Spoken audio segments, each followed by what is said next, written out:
G'day everyone. Hi Aaron. Hey, how you doing, David? How have you been this week? Doing good, doing really good. Keeping busy, doing some videos for YouTube and exercising. Me and my wife started really getting into the exercise, walking dogs, as I know you've been walking your dog as well. So we're Sure doing have. pretty good. Oh, that's fantastic. How about That's you? really good. Really good being busy as well. I watched your video yesterday. The one, I think it was a Peter McKinnon test that you put on. Was it? It was No, a that was Peter Lindgren. I don't even know if Peter I'm Lindgren. saying his. That's right. Sorry. Yeah, Yeah. I might say his name completely wrong. Yeah. Yeah, he put up a challenge because he really likes to do those. He calls them B-roll. It's kind of more cinematic type B-roll than your typical B-roll, but it's like speed ramping through different type small little. Instead of a video with B-roll in it, it's just B-roll. So I took the challenge, and if you haven't seen it, you can go to my YouTube channel and check it out. But it's I'll put the basically link below. grabbing all this stuff here, getting prepared to go fight like this mech robot that's outside my office here. So yeah, it was fun. That's good. And looks like people are saying everything looks and sounds good. Well, we'll see if we can change that. Well, you know what? I wonder. Hopefully, the lip sync stays because I noticed that my settings last week was a little wonky. I had green skin by one problem. But the other thing is, I actually had my camera set at 4K, going into OBS at 1080, and when I did a test today, I noticed my lip sync was off a little. So now it's all 1080. So hopefully, everything will be fine. Well, let's see. So hopefully it will be. We should be Hi, right, Jim. I think. So let's go, before we start the actual news stories, I'll switch over to the chat just so that we can see what people are saying. So let's have a look. So who have we got in today? Joseph's here. Just check your audio. MJ's here. Yep, I think you're right. MJ, Panda's here. Yep. We've also got Dave Oplinger. I'm terrible with names. Sorry if that sounds terrible. I just said we were a fraction late because we were both getting a coffee. Yes, normally we do the show the day before, but due to the fact that I had to switch over to my Tamron, I had to get that out yesterday, the review, because the lens had to go back. So I said to Aaron, would you mind if we do the show today? Next week we'll be back at the usual time, which is Tuesday in the US. New York time. Yep, Tuesday, Yeah. New York time. Let's keep going. Carl's also here. He's saying, please stand by. Jeffrey. Dave Opelinger, he's saying hi, and everyone else. Jeffrey Beats says, hey, does anyone have Instagrams? Curious to see your work. We certainly do. Yep. Yeah, we all have Instagram. Mine's just under my name. I think it's D. Oastler, I think. I'll just stick it in the chat because I think it's D. Oastler. Yeah, mine is Aaron J. Anderson. All my stuff is my name, so YouTube, Instagram, Facebook, all that. It's Aron J. Anderson, and you can find me on all the different social medias. Nice work, Panda. Panda obviously is throwing some stuff around. Notice Panda's been posting some videos as well. He's fining me for being late, he said this morning. Jim saying, hi guys, David and Aaron. Carol's here as well. Hi there, Aaron and David. Okay, Carol. Hey, wait, why does Ike say you don't look like yourself? You, probably because you're not green this week. No, he says that doesn't even look like David, so maybe you're blue or something. Oh, it might be because I've got a blue top on. I don't know. Could be. Guy with the camera said no green LUT today. I love it. No, I got rid of the green LUT. It didn't sell. I tried to sell that LUT to all my subscribers, but nobody bought it. So nobody's doing Hulk. Sold it to the Hulk. Yep. Michelle said hello, everyone.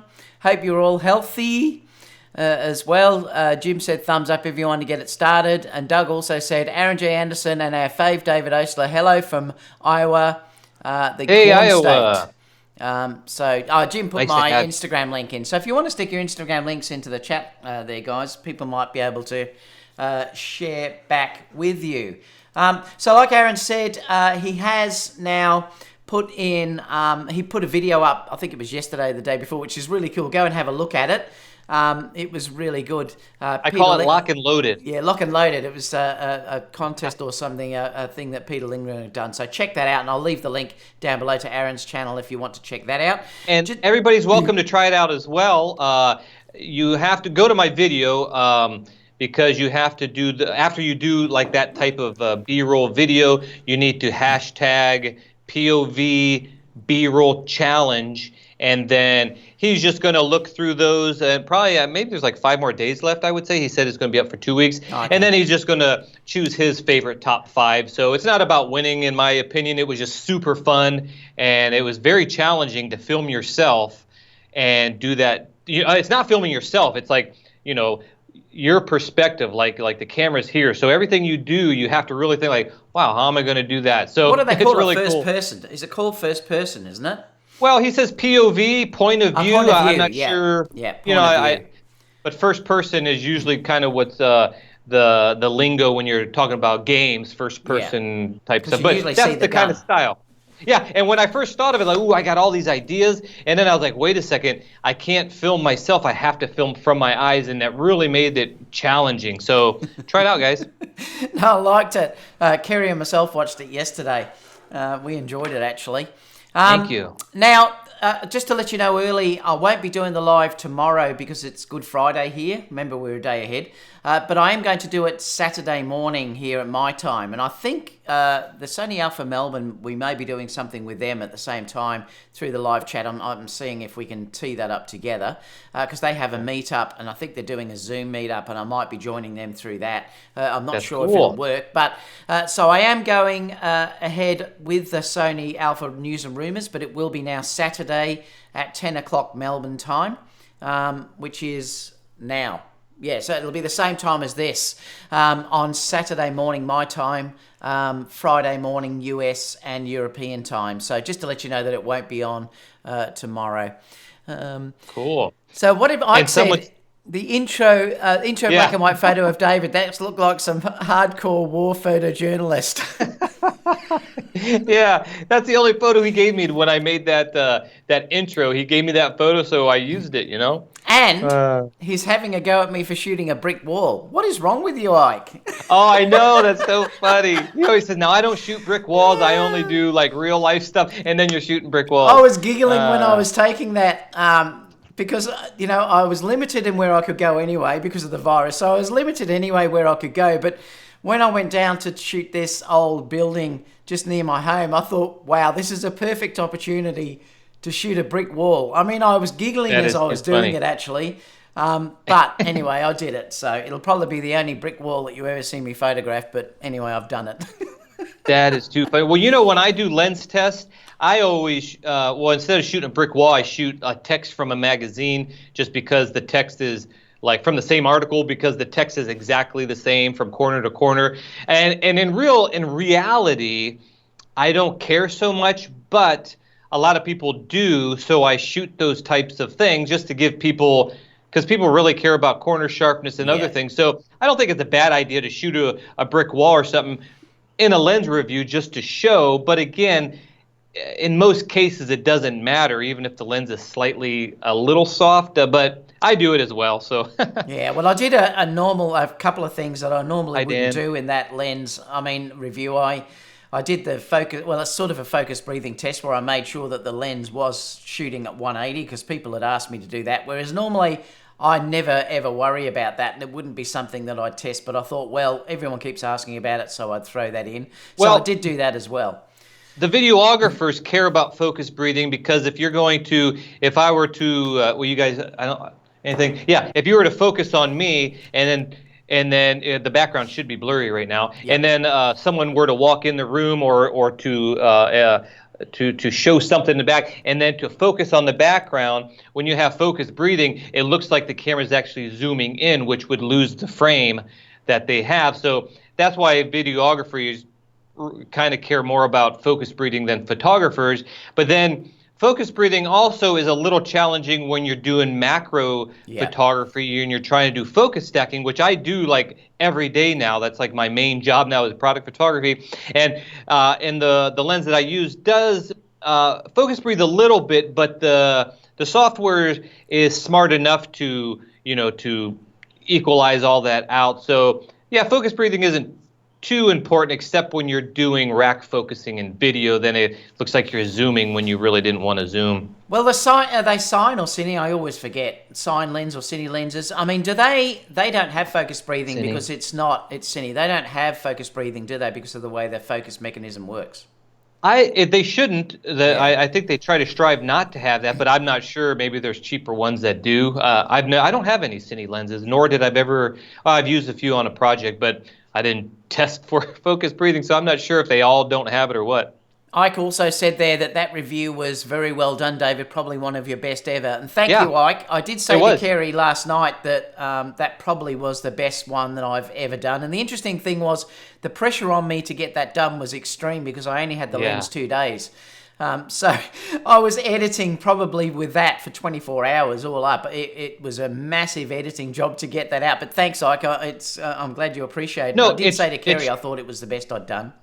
No, it's true because you could tell you took the time to really hit the points. Like you said, a brick wall, you don't like to do it or care, but other people do. So when you do these things that other people are really looking into a camera or lens review, they want to see those pixel peeping type things because that's just what people care about. So yeah, it was one of your best. I agree with Ike. Aaron, can you talk for a minute? There's someone at the door. It's probably delivery. Yeah, go for it. He's getting another gimbal in, by the way.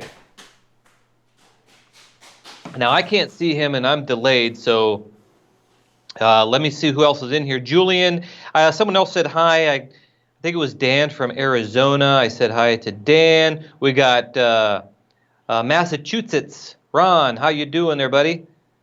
Jim, thank you so much for posting our Instagram links in there. Henry, how you doing, Henry?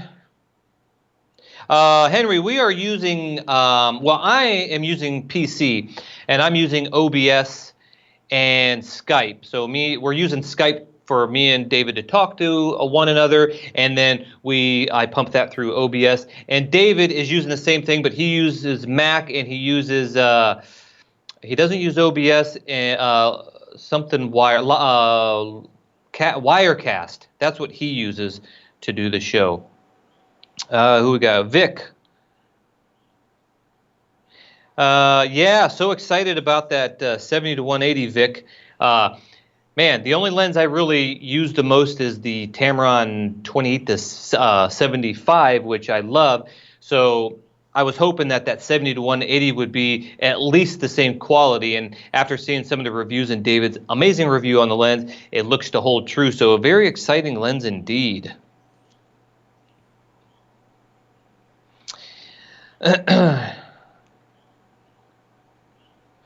Yeah, really, right, Ike? Ike is saying that it was amazing how he got that up so quick. That's why we didn't do the show yesterday. He's already mentioned that because I knew that if we did the show yesterday, that would hold him back from putting that video together and then putting it up yesterday, and we might have had to wait today. And I really wanted to see the review myself, so yep, we skipped on that.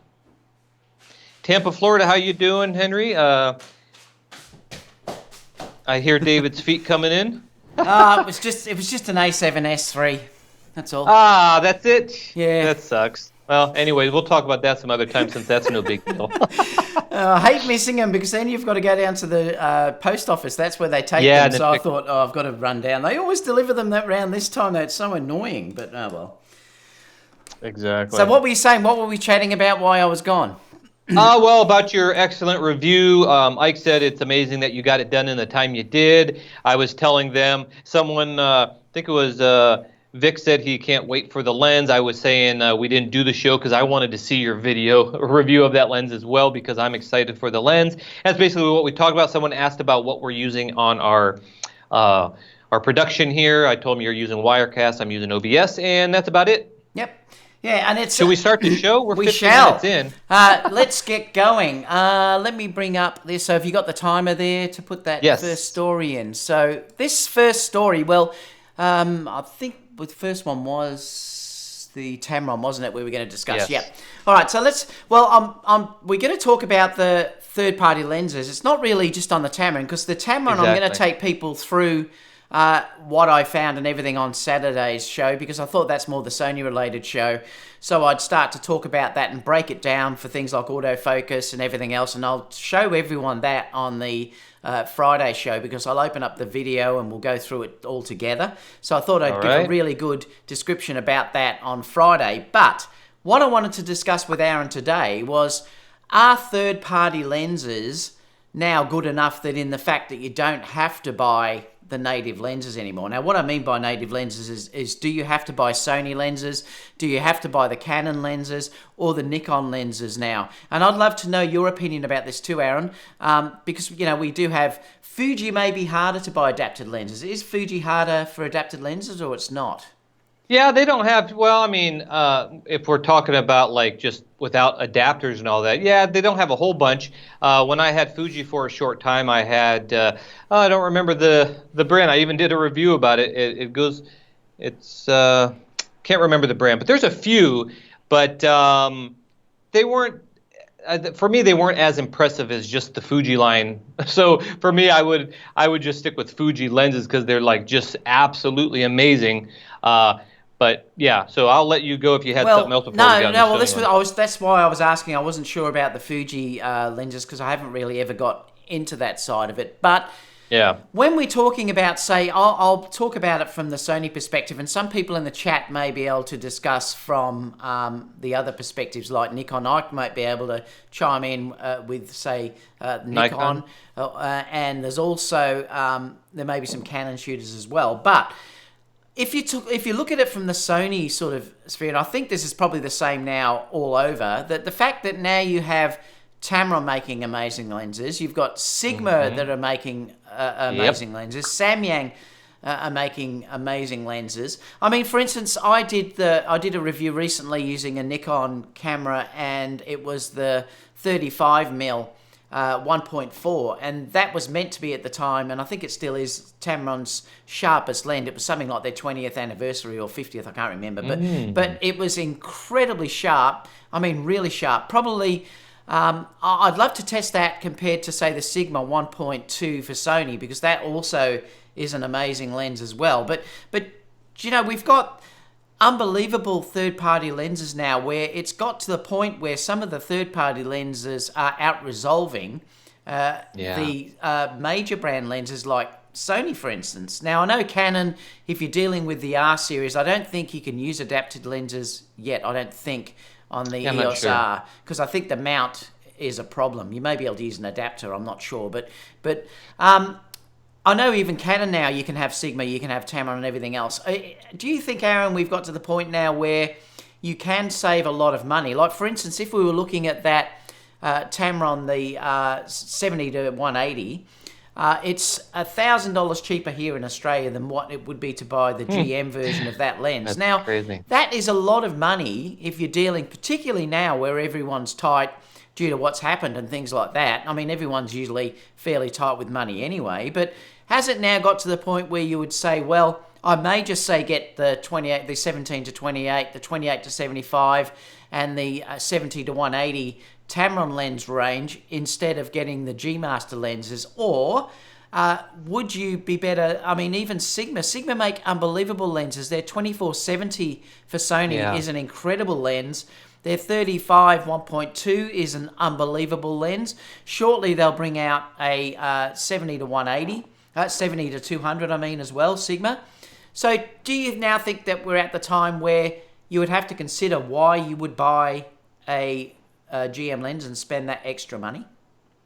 Well, yeah, that's the point. I wouldn't. I've had several videos comparing the one I'm filming on right now, the Tamron 28 to 75 with prime lenses. I did a video on comparing this with and I know some people get upset when I test two completely different lenses, that they don't get the point, and maybe there isn't. But for me, I just wanted to see like the Zeiss 55 millimeter f1.8, knowing it's like really sharp. It's one of the sharpest lenses. I wanted to see how can that compare with the Tamron. So I did all these tests with that. I did the test with the Sony 24 to 105 and other lenses. And my gosh, every time I was just shocked every time I seen how much the Tamron held up to those other known expensive lenses and sharp lenses that I got rid of those and I kept the Tamron just because it's like I don't see the need to have those expensive lenses. You might be different. There might be a characteristic of a certain lens that you just like, but I actually like the characteristics of the Tamron too. It's not because it's light. It's not just because it's light. It's not just because it's inexpensive.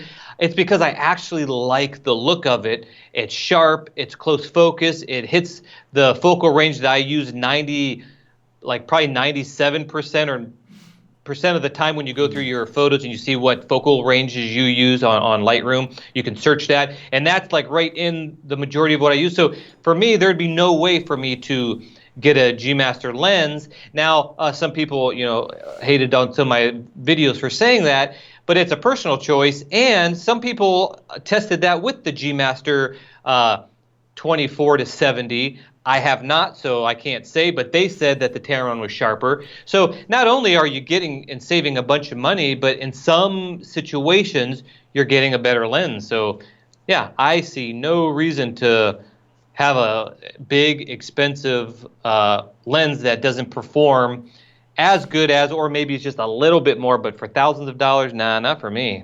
Yeah, and this is the thing. This is not, by no means are we, and this is the thing I want people to understand. We're not bashing G Master lenses. If you want to go down that avenue, they're great. It's fantastic because there's compromises that you have to make with the Tamron, for instance. I mean, like you do lose the buttons if you want to use the focus buttons. Yeah, exactly. If we look at, say, even the G, which I compared the Tamron to, on the G, you've got all your range of things on this. Like this has stabilization on it. This has your focus limiter button on it. You've got your buttons to focus on. So there are limitations that you have to go with. But to be completely honest, I'm just about taking the photo. And for me, after I've used that Tamron 70 to 180, I'm definitely going to sell this once things pick up later this year. I'm going to wait because I don't want to sell it at the moment and lose too much. But I will probably definitely sell this later. And if it's just not worth enough to sell, because who knows what they'll be worth, I'll just keep it, use it as a second lens, and still get the 70 to 180. But I'll be using the 70 180, so I don't mind losing those extra features.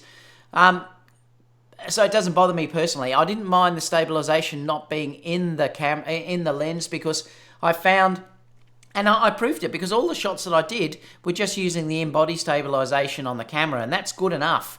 As long as you might have to raise your shutter speed a fraction higher than what you would if you are using a stabilized lens. So there's some things that you have to think about in compromises. But the thing I'm talking about is I find that the people talk about the build quality, and you can see that these lenses, have been sort of marked and stuff, whereas the Tamrons don't seem to mark. So if you are going to sell them later on, they never, ever change. I haven't got it in here with me, but compared to, say, what the Sony lenses look like, it's the material on the metal, I suppose, it scratches. It doesn't damage the lens, but the outside of it gets damaged. The Tamrons seem to be really, really good. The Sigma are probably the same as Sony. I don't know because I haven't used them long enough to see if they do damage like the Sony lenses do. If you want 20 frames per second, well, then obviously you have to go for G Master if you're talking about Sony. So that's another compromise that you have to make, whereas this will only do the 15 though. So I can't even do 15 on this one. So if I use the Tamron lens, that's also stuck at 15. It may be between 12 to 15, but it's around there. But you can't get the 20 unless you use a G Master lens. So Sony have put a limit on that obviously no one can get the 20 unless you have a Sony lens. It must be patented or something. But so there's compromises for everything. But I'm just thinking about the money aspect too of it. That from what I saw yesterday, and I did test it extensively, that the Tamron particularly way out-resolved the 70 to 100 f4, and they're priced similar. Yeah. Now, once, if you then compare it to the G Master, and I know that that review from Germany that came out did it, and I'll talk about this on Friday's live as well, but he said on his review that it out-resolved his GM 2.8 70 to 200 as well. So I think if you're looking at pure sharpness, it's out resolving it. Now, the focus I found was unbelievable. So they're getting better and better and better, these third-party manufacturers. And in a way, you can probably get the 70 to 180, and you could also get the 28 to 75 for the same price that you would pay for the GM. Yeah, right. And that's the point that I'm trying to make, that is the compromise enough to go for GM, or are you better off now, because these lenses are so good, to stick with third party? And really, like, the quality, even if the GMs some of them are going to outperform these Tamrons, which we saw articles that some of them, of course, do, or many maybe are outperforming them. It's such a small amount, and I've said this before, and people get again upset when I say that, because they're saying, but if you're a real professional, you will want to get the utmost best for your client. But it's like, it's the client never complains about that. No, my clients are happy with, from when I used the Canon T2i all the way up through all the cameras that everybody knows I had. Not one of those returning clients ever noticed or ever said, I had a video on this too. No. So, I mean, if that just bugs you that you have to have the best, well, then get the best for sure. Nobody's saying don't get it because this Tamron's as or close to it. Get whatever you want. But for me, I never used the buttons on any of the lenses that I had on any camera. I just never did. I've programmed them a few times on some of the Sony lenses, but I just never used it. It's just the way I use it. So for me, the buttons aren't a plus. One thing that got me, though, on the Tamron was that 24 millimeter and the 28 millimeter. That was a little bit of a deciding factor, but when you take in not just the price, but then the size and weight. So I just keep, you got to find out what you like and how you use your camera, and I travel a lot. So for me, the Tamron just fits the bill perfect. I'm so glad that they came out, and that the quality of the performance of the lens are that close to expensive big heavy lenses. So for me, I'm happy with the Tams. And the thing is too, and I discussed this the other day too, that if you look at, say, me as a wedding photographer, for instance, well, I can take in a small backpack, I can take my camera, I can take the 70 to 180 and the 17 to 28 and the 28 to 75. The holy trinity can just go in a fairly small backpack, and that doesn't weigh too much.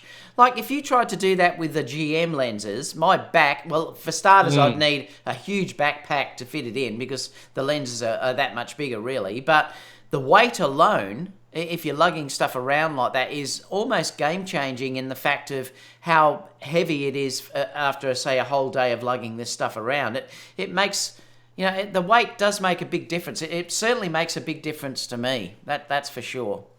That's right. Ike said if the GM beats the Tamron, it's expected, but when the Tamrons start to get close to or beats the G Masters, then that's where everybody's like, what? And get all shocked. So that's absolutely true.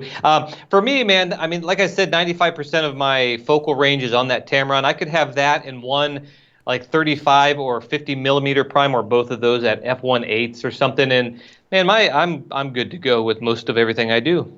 And the thing too is, it's not only that. I said there's compromises, but the other thing, and I use this a hell of a lot, is the almost macro ability of the Tamron lenses. Crazy. See, that's such an advantage, and I showed that in that video. That the difference between with the oranges. Yes, with the and showing it with that is incredible. And that's, like I said, as a wedding photographer, to be able to shoot details and things like that without really having to pull the macro out is a massive bonus for me. So it means I've just got to change lenses a lot less. Yes, I probably still put a macro on if I'm going to do the rings. But if I'm shooting, say, the wedding details, the bride's dress, the flowers, the floral bouquet, all these other things, I don't need to bring out a macro anymore. I can just keep the 28 to 75 or whatever I've got on there and just get the macro from that ability. And the Sigma does it as well. The Sigma also, I think it even goes closer than the 17 to 28. So it's a good point you bring up, because one of the weddings I was doing, I was in it was like a time crunch thing, like most weddings are, and just the way they planned it, and it's a long story, but it wasn't the smoothest of weddings, but I made it through. And one of the things was I had to get detail shots at the same time that the bride and groom are going to be coming in, and it was like, oh my gosh, here comes the people. I got to get this before everybody's around and messes everything up. So I was in this like kind of, I didn't look panicked, but in my mind, like, what do I do?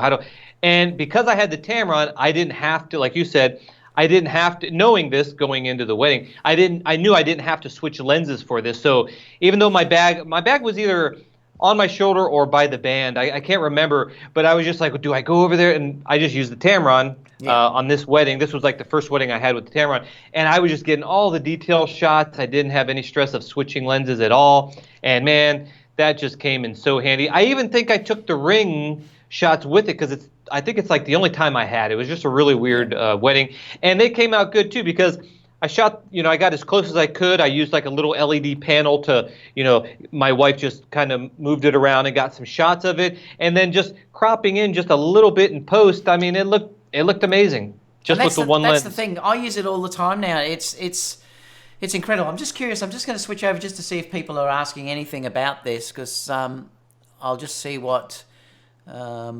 Yeah, Jim says the Zeiss 5518 is awesome. Yeah, it was always my favorite lens of all time. Actually, I did a video on that. And then the Tamron, I made a video saying it's my favorite lens of all time only because I use it way more. So yeah, those two lenses are my faves. Guy with the camera said all my zooms are third party. Prime's first party for now. So all his zooms are third party, but his primes are obviously the camera manufacturer like Sony. Jim said, those of us who buy too much camera gear are potential divorce photographers and future workers. Someone was asking, is there any divorce photographers in here? So that's his reply. Colin says, I will never forget that review, David. It's a special one. I thank you so much, Colin. Yeah, and you know what? Your wife did amazing, by the way. I know. She did absolutely. I mean, wow.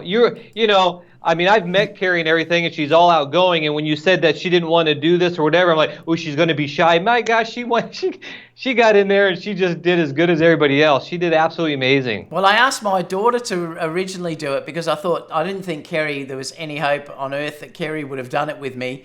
But my daughter, who's a cosmetic nurse, she actually is stuck at home now because of the social, stuff that's going on at the moment as well. So she wasn't comfortable about going out because she runs her own business and she's now had to say she can't work and stuff like that. And she thought, well, if my clients see me out there, it doesn't look good. So I said, okay, so I'll take Kerry out. So I asked Kerry if we could go out, and she was, we'll go out. But the thing was too, I did cover it as well because I actually found here we have a site that you can ring up, and they have, at the moment we're on lockdown. We're not going to talk much about this, but we're at lockdown at the moment in Australia, so businesses are not really meant to go out at all. But I did contact the coronavirus number and told them about what I was going to do, and they said as it's media, because it was a YouTube review that I was actually doing, it comes under an essential service. So I was able, I suppose it's like news, it's the same thing. So I was able to go out and do the review without, because at the moment, if you're in Australia and you go out and do the wrong thing, it's a $1,600 fine. So if you're outside without that, you get fined $1,600. Wow. So I didn't want that to happen to me, so I did phone up to make sure it was okay. So we just went down to a local river, just 2 minutes from my home, and we shot it there. But she was really nervous. But I think she did a fantastic job, and and I think in the end she quite enjoyed it. But it was quite funny. We had a lot of giggles and everything else, and I really said to her last night, "Thanks so much for doing this, Kerry," because I would have been stuck if she didn't do it, because I couldn't ask for a model. Yeah, no, she did amazing, and just like my wife is my model a lot of the times, and yeah, we make a day out of it. We have fun together and laugh and stuff. So that was really cool seeing her do that for you. I'd like to see her do some more. I don't know if she wants to, but she I don't know did if so she good. will, but she may. Let's have a look. I love the panda saying, "Don't spend your stimulus package checks on the Tamrons now." I love it. He's saying that, so don't spend all your... Because I believe all the US people are getting a stimulus package shortly, so there could be a bit of camera gear if people have a bit of spare money around. Jeffrey said, the Sigma 85 1.4 art is amazing, so heavy. Yeah, and I had that lens. I had the 85 1.4 when I had Nikon, and it was an amazing lens. It was really good. Guy with the camera said the Tamron 2.8 Trio, $3,000, give or take. The GM Trio, $6,500 to $7,000. And that's a massive difference. It's half the cost to get the Trio with Tamron than it is with the GM, Aron. Yeah, is that amazing or what? And half the weight, maybe, inside? Well, if it's Sigma, it wouldn't be, but Sigma, Sigma, body Sigma, lifting. yeah. No, but that was Tamron. Yeah, Tamron's half the price. But the Sigma, I think the 2470 Sigma lens is half the price of the GM24, though. So it is a massive saving. Jeffrey said... So who's the GMs for then? Just those people who do feel they need the absolute best? Well, even though some of the lenses aren't as... No. Yeah. If you need 24, if you need the 20 frames per second, you have to go GM. All right, so there's no choice about that. You've got to go GM. Okay. If you probably want the ultimate focus, I mean, I suppose the Sonys may focus a little bit faster, but I've never. This is the thing too, that I've never noticed my Tamron 28 to 75 as being what I'd call slow. I did definitely notice that the 70 to 180 is the fastest third-party lens that I'd ever tested. It's not as quick though as what the 135 is. I mean, nothing beats that, which I haven't got here. It's in the other room. Nothing beats that as far as I've ever tested for focus at this stage. So the GM 135 for me is probably the fastest focusing lens that I've ever had. Would you say then maybe like the top sports photography in the industry should be using the absolute best because their direct competition is using the best, so they got to use it as well. Yeah. Same with any genre of photography. But for the majority of us, like myself, I don't have a huge competition that's using the absolute top of everything, and I need to. So I think the majority of probably everybody watching any of my YouTube videos or yours or this probably don't necessarily need the top unless they just like it and they feel good about having the top, I guess. I mean, I'm not sure. I mean, that's a perfect response too, Aron, because I think that the real big one here is, and there may be others that might want to chime in to say what they think that the GM range is for, but the sports photographers are a perfect example because they need the 20 frames per second. Losing those 5 frames per second could mean getting the shot or not getting the shot.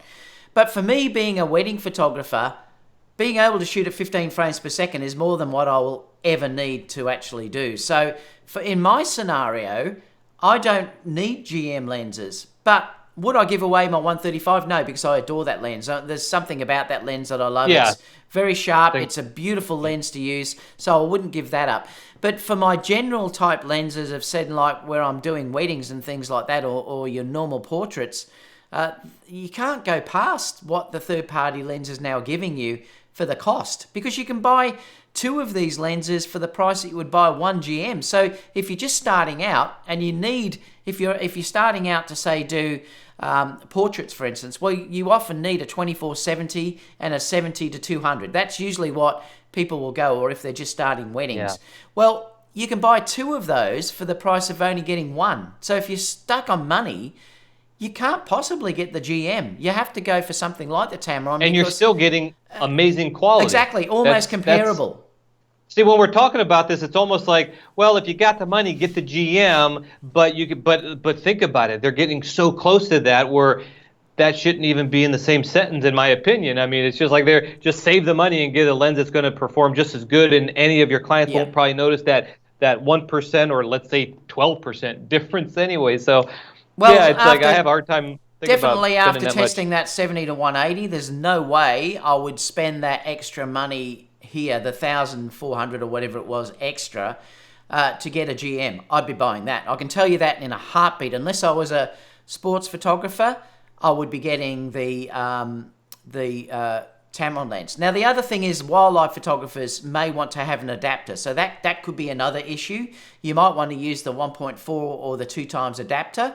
Well, you can't do that with the Tamron lens. So that could be another issue as well. So it may come down to the wildlife photographers and, say, sports photographers that need that reach that may want to go with the GMs due to the fact that you can buy that adapter that you've got no other solution for otherwise. Now, here's another situation of more expensive gear. That is magazines. Now, I shoot magazines at least once a year, and I've used my Panasonic cameras, usually some of, not quite the sharpest of lenses even in that, and then, of course, the Sony A7 III and the Tamron was the last magazine that I did. And those magazines that I shoot for, they don't typically get other, because they get other photographers too doing other work and stuff like that. They don't typically get photographers who are using Hasselblad cameras with $20,000 lenses. So for the smaller magazines, it doesn't matter. But if you are shooting for big magazine brands and those publishers are used to getting Hasselblad images with the $15,000 lenses, and then you show up with less than perfect, then it might start mattering. But then again, how many people actually do that? So I think there's a lot of people like really overspending, like new photographers or whatever, I think are just overspending now with these Tamron lenses being as good as they are overspending than what they really need, unless some people just want the best.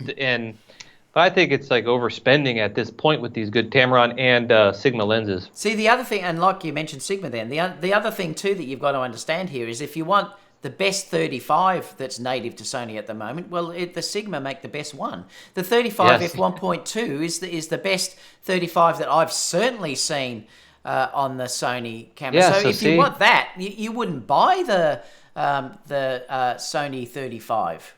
Unless you just like name brands and say, hey, look what I got, type of thing. This is the thing, and that 35 Sigma is outstanding. So, it's just an interesting concept. So I'm saying to people, just be careful about what you do. Look at what you shoot. Look at the type of photography that you do, and you may find that you are going to get ample results by buying third party instead of buying the name brand for that company. And I'm talking also about Canon and Nikon as well, or any other brand. I mean, if you've used Panasonic, I mean, you can use Olympus lenses on the Panasonic. There's all these things. I'm talking about at Micro Four Thirds, but that there's always other options out there that are often sometimes better than the native option. Just don't believe you have to go out and buy a Sony lens or a Canon lens or a Nikon lens or even an Olympus or whatever. Look at third-party options. Maybe there's pressure, if you want to be a pro, you got to get full frame. If you want to be a pro, you got to shoot GM. If you want, I think there's a lot of that too, where people says, hey, I'm just not quite, a professional unless I get what the pros use type of mentality that goes around. I think that might be part of it. Now, Carol said that she's got the G Master 24-70 only because I think she said it scrolled up. At the time she bought that, there was no other option. Yeah. So, if you already have it, I don't think the Tamron's that much better to sell it to get it unless it's lighter. Yeah. Unless it's lighter or smaller, which I've never held both of them in my hands. So that'd be the only reason. But if you have the lens already, I don't think I'd sell it for the Tamron. No, I mean that's the thing. I mean, people sometimes immediately think that you're trying to bag what Sony have done, and we're not. No, not at all. But like I said, the issue is now it's got to the point now where the third-party manufacturers, particularly like from what I've seen on the shots that I took of Kerry yesterday, the day before, that it is unbelievably sharp. In fact, as sharp as I would ever want to see. And sometimes Kerry said, my God, you can see every single wrinkle that's in my face. That's how sharp these lenses actually are. You don't really need them any sharper now than what they've got. When I showed that leaf, it was incredible if you looked at the leaf. Oh, with the veins? Yes, how sharp that the images actually are. No chromatic aberrations. So the lenses of really now getting up to the point where they really are becoming amazing, and you can save an awful lot of money at the same time. Now, I'm sure Sony will be bringing out versions 2 of those lenses that will probably address a lot of these issues. But again, if they bring out a version 2, you can bet that the dollar gap is probably going to be even further. And you have to sort of think to yourself, well, where's the diminishing return here? Do I really need to spend that much money to get a really beautiful result? And particularly now, after what's happened to all of us at this stage, I'm certainly now going to be more frugal in what I purchase and I do really mean that I'm going to try and be more frugal, because if something ever like this happens again, I don't want to be put in the position again of thinking, my God, I've lost 6 months' work here. You know, and I think we all do have to be careful about what we purchase. And if you can save a lot of money and get a comparable result, I'm all in. sometimes better. It's just, you know, open for discussion. I'd love to know what you think about that in the comments down below as well. But let me just quickly check this before we go to the next story, just to see go for it. If anyone else has said. Ike said, make no mistake about it, people in their egos, let me read it, ego and emotions do sometimes play more of a role than actual logic. I need the big glass with the red rings. So, it's... I never cared about that, but... And someone made a comment the other day about the white lens, and then someone else said, you know, that the white lens looks like it's more professional. See, this is the thing, I think, the mentality of people, and I don't think nobody that's knows true. that. No. Oh, the only person that would know that is another photographer. Like, oh, look, he's got a white... no client would ever know, like, ooh, white lens. They don't know that. How long before Sigma releases a 70 to 200? Well, who knows at this stage due to the virus? We don't know what's going to happen. I wouldn't count on much being released this year at all, to be completely honest. Sony have an announcement on the 20th. Who knows what that's going to be? But I know they have an announcement on the 20th this month.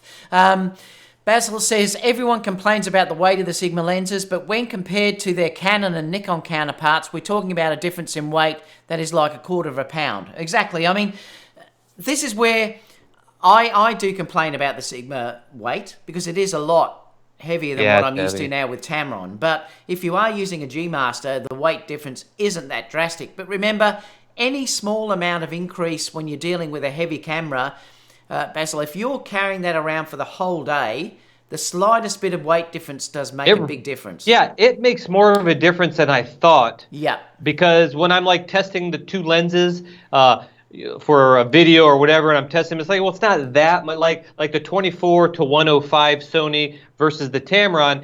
In my video, I said, you know, it's not that big of a difference in the bag, and I even said it's only so many ounces or whatever when you add it. But then when you're holding it on the camera with your wrist and you're shooting like a wedding or something, man, it makes huge difference. It does. It's massive. I used to get such a sore back when I was lugging around the Nikon gear that I had. Honestly, it took me a day to get over it. I had aching back down the back. I don't get that anymore. So it does make the numbers a big don't difference. Look a lot, but when you're holding it and stuff, it's like, wow, it really does.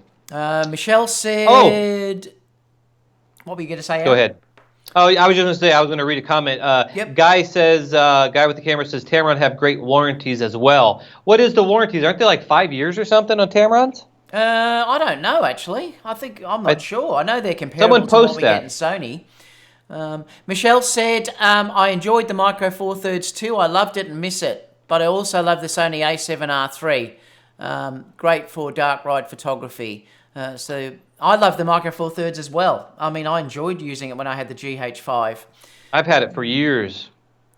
Langston says the white lens case actually does trigger non-camera people in my experience. In my experience. Well, here's the thing. I never had a white one, so nobody ever came up to me and say, "Hey, where's your white lens?" So I've never had anyone say anything about the gear I've used at all, to be honest. Not a real client. I've never ever had one say anything. The only time I had people talk about my gear, well, I have tons of people come up to my gear when I'm filming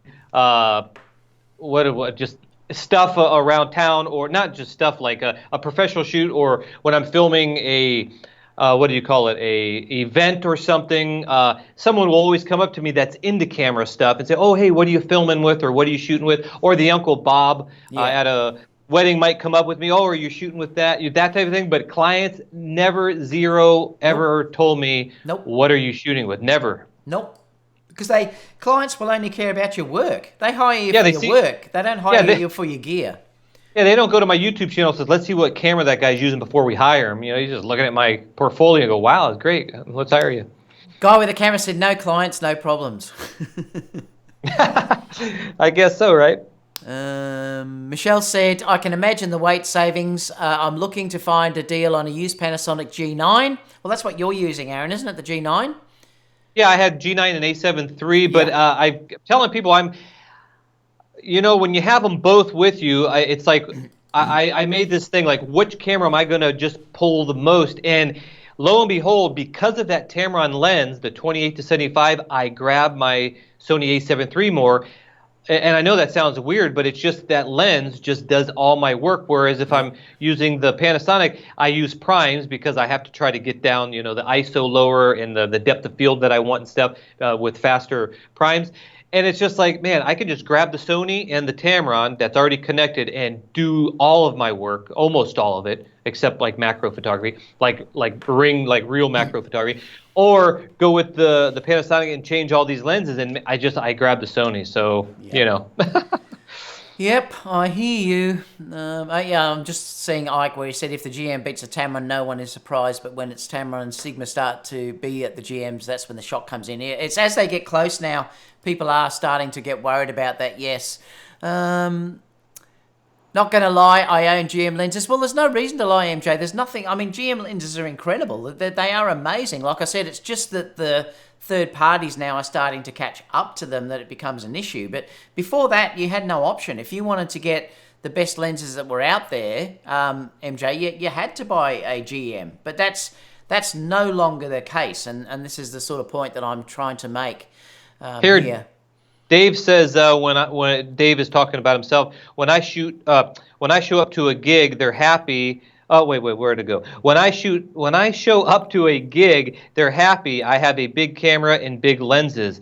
Then automatically think big professional. Well, here's the thing: they've already hired me before they knew my gear. I never showed up and they said your camera's too small. We're going to have to let you go. I mean, I've never ever had. I think you may be right. I'm not saying that never happened to you, but I've been doing this for 12 years, and I've shot so many video and photography gigs for TV, for big TV station, all this stuff, and I've never once had anybody tell me that my gear was insufficient when I showed up or anything. They just never did. So maybe some people... I don't know. I don't think so. I don't think clients will I think it's just a common thought still that people have. Like, well, it is impressive when you show up, but I've already got the gig. So if they were like, oh, geez, which I've never felt, but then they got the work at the end, maybe they go, oh, that guy's dinky little camera turned out great. I mean, I don't know, but I just never, ever, honestly, in 12 years, ever had an issue with any of my gear. And I shot stuff with the Panasonic GX8, I believe, which is it looks like a point and shoot almost. It's just like it never had a problem. So I think that's just like a saying that's going around. But I'm not saying that you haven't had an experience other than what I'm saying. So I haven't had it. Look, the only time I've ever had it is when I changed from Nikon to Sony. I'd go to a wedding to photograph the bride. Uncle Bob would be in there still with his massive big digital SLR, and he'd go, "Oh, you've got a mirrorless camera." The bride I've never ever have a bride that looked at me and said to me, you're not using a professional camera, or why are you using that sort of camera? Because they've all hired me for my work. I don't think any client I can tell you 100%, I've never ever had a client that has hired me for the gear that I use. They have only hired me for the work that I actually produce. Yeah, see, that's true. Now, Dave came back and said in his case, he shoots a lot of event photography, which I did too as well. And when I do event photography, I usually have some type of a rig or something like that. So, it's looking a little more pro than just holding a camera, but that's not to impress. So it does look a little more. So I kind of get what you're saying, that they're glad that you didn't show up with a cell phone. But again, whether I shot with the dinky camera, which Langston's laughing, I think, a dinky camera or a bigger camera on a shoulder rig. It's just I've never had anybody ever say anything. But like I said, that's just me and my experience. Well, Gerald made a good comment too. He said, g'day, Gerald, too. More of my shots taken Gerald, on the trip, I didn't know you're here. Were made using third-party lenses. Still had my Sony lenses, the GM and G, but I used the Tamron 17-28 and the Sigma Art 2470 with complete confidence. So I did that because I was on the trip with him, and he was using those lenses more than anything else.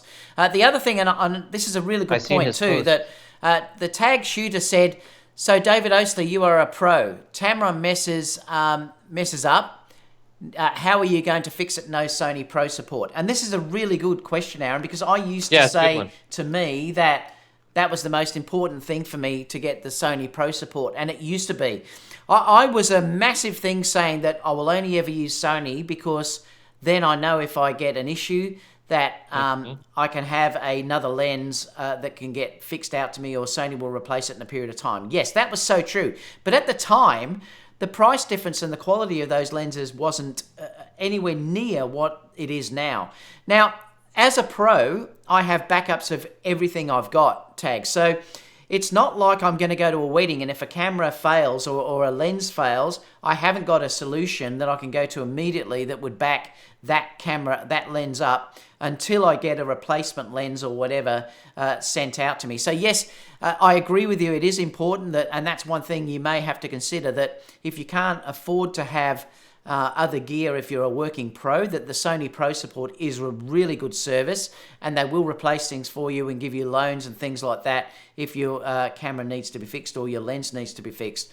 But now the price of these lenses that are coming out now are so cheap. You could buy 2 of those lenses for the price that you could buy, say, the GM version. And that to me is now more important because I have to make money. And the money that I'm saving on buying these third-party lenses is substantial. It's not like it's a small amount of money. It's substantial. And I've had that Tamron lens well over 1.5 years now, and they've never ever let me down. And I don't hear of many people having issues with these, but if it did happen, I've always got a backup. So that's the part that I can say how I can get around that, not having pro support for the Tamron lenses and stuff. I was going to say the same thing. I've never had any type of pro support. I am someone who likes to have a backup, so if something did happen, I have the backup, which is faster than any pro support could come to my rescue because I have one like right on me. And if you really are worried about that and they're $1,000, let's say the 28 to 75, couldn't you just buy 2 if you're like really worried about that? I mean, that probably sounds really wacky, but you could have 2, maybe you have 2 cameras, you can use them like that, and then you like literally have something. Of course, you'd be out that one, but someone just said that Tamron's warranties are really good, and I believe they have a 5-year warranty. I don't know how that involves with pro support. They give you one quick, but I still am on the idea of just having a backup, whether you buy 2 of the same lens or just other ones that kind of cover that focal range, because it's going to be quicker than a pro support thing. That's just how I always felt. I could never spend the money on pro support or whatever. I don't even know much about it.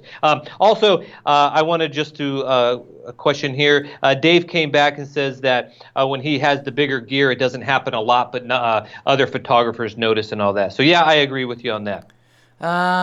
Also, K Visionary says, ever since I got my Sony GM24, I love that lens too, that's one I do love, I barely use my Sony GM16 to 35. I've been contemplating on selling it for the Tamron. I just can't see myself holding $2,000 in my bag. And see, this is the thing as well, like if you're not using it enough, you can save massive amounts of money to invest in another lens that you may be able to use. Like you might be able to say, if you didn't want the 16 to 35 and you've already got the GM, well, you may be able to get a really nice wide prime that you could get, or a nice macro lens or something like that for the same price that you'd be paying for that one lens. And it's interesting that a lot of people seem to be commenting about that now. And it's just an interesting...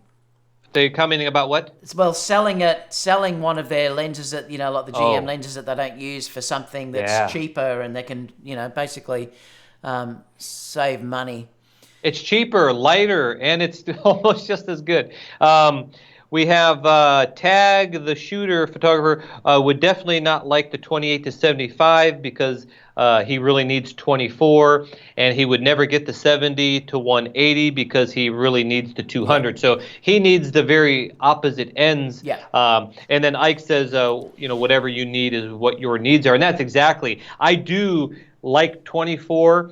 But it's like when I have my 28 to 75 and I have my 24 prime in my bag and I'm doing whatever type of shooting I'm doing, I probably pull the 24 out. This is just the way I shoot. Yeah. I probably pull that 24 out, let's say on a whole, like a month of vacation, maybe 4 times. And literally I can go look in 4 photos were with the 24 and everything else was just with the Tamron. So for me, 28's perfect, but I do like 24 every once in a while, but so very often. And then 200 millimeters over 180. I completely don't care about the Me 200. neither. I mean, Did you I've see had my 200 video? mils. Have a look at it. Yeah, I showed it, Aaron, and it yeah, is so small. Look, if you need it, you I need it, and saw it. only you know if you need it or not. But I thought that was the perfect scenario to show the difference between 180 and 200. It's minimal, and in fact, it is a fraction of a crop that you can I do and think, get the exact same result.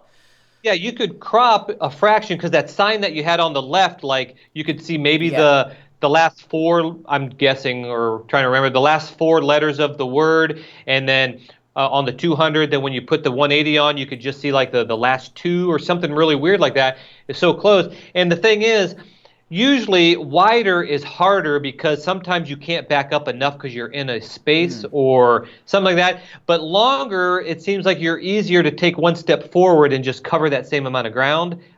It could be up both ways. So, It would and have then been you could one crop. step. It would have been basically Yeah. one step to make a Yeah, difference. one step forward, you already Yeah. got it up. And if you could move because it's your edge of a cliff, then all you have to do is crop in. Whereas 24, you can't crop out if your back is against the wall. You just can't physically crop out. So 200 for me is even less important than the 24. But if you're someone that shoots, Yep. in a zoo or something that you just need that and you don't want to crop, well, then yeah, the 200 would be something you would Yeah, need. I mean, if you need the reach, you need the reach. And like I said in the Yeah, review that I did for the Tamron, that if you need that 200 mil, obviously the 70 to 180 is not for exactly. you. Yeah. Yeah, and that's important. Gerald also said the Sigma Art 2470 2.8 outperforms and is half the cost of the Sony 2470. I saved 1,099 United States dollars. That's nearly $2,000 Australian, by the way. Wow. And even with the Sony Pro support, that makes more sense to my bottom line. And that's why I agree, Jerry. And I changed my whole thinking because I used to say, and I did used to say that in previous videos, I would never, ever use another third-party lens because as a pro, I need that Sony Pro support. But the I money never now thought that. has got so much, the savings are just so great for the same quality that I just can't justify that price any longer. And Jerry said that perfect by, Yeah. saying it here, the actual things there that he said. So he Yep, saved that's 1,099 United States dollars. And who knows if they're going to go up or whatever now. I've been told that the Tamron, where was that one? I've been told the Tamron 90% of the GM and the Sigma is 95%. What do you think? Are you talking about quality or... Because I Yeah, I'm don't not think, sure. if you're talking about quality, I don't think there's any difference at all. In fact, I think you're going to find that the Tamron's probably going to be sharper than the GM. And even so, But, a pixel peep and yeah, look side by exactly. side right after the same lighting, the same Yeah. conditions. It almost gets ridiculous. Like, I mean, it's become such a thing on YouTube where you're switching this lens to this lens under the same lighting conditions, same everything, and then you're cropping in 300%, and then you're looking back and forth. Go, I could slightly see. It just gets to the point like as if that's $1,000 enough for you. I don't know. I'm just laughing because I like this one, and it's quite funny comment actually. I think it's Hogarth said, depending on your location, one step forward is pretty significant on the edge of the Grand Canyon. That's what I said. If you're on the edge of a cliff, it's I so love it. important. But you can always crop. I mean, just crop a little bit. Yeah. Oh my God. Ike said the Sony 24-200 combo is 4,800. The Tamron 28 to 180 is $2,000. Are you effing kidding me? Put that $2,000 in the bank or buy some Sony stock and buy more gear with the gains and dividends. And this is exactly what I was saying, Ike. It's a massive saving. We're not just to the point now where it's not their lenses aren't comparable. And this is what you have to understand now, that the lenses are really comparable now, and you are saving $2,000. Like, it's massive. Hello. And that's The about thing it. is, like, when I first, we'll go to the next story. When I first started getting into video with the Canon T2i, I started doing music videos and stuff. This is like 12 years ago.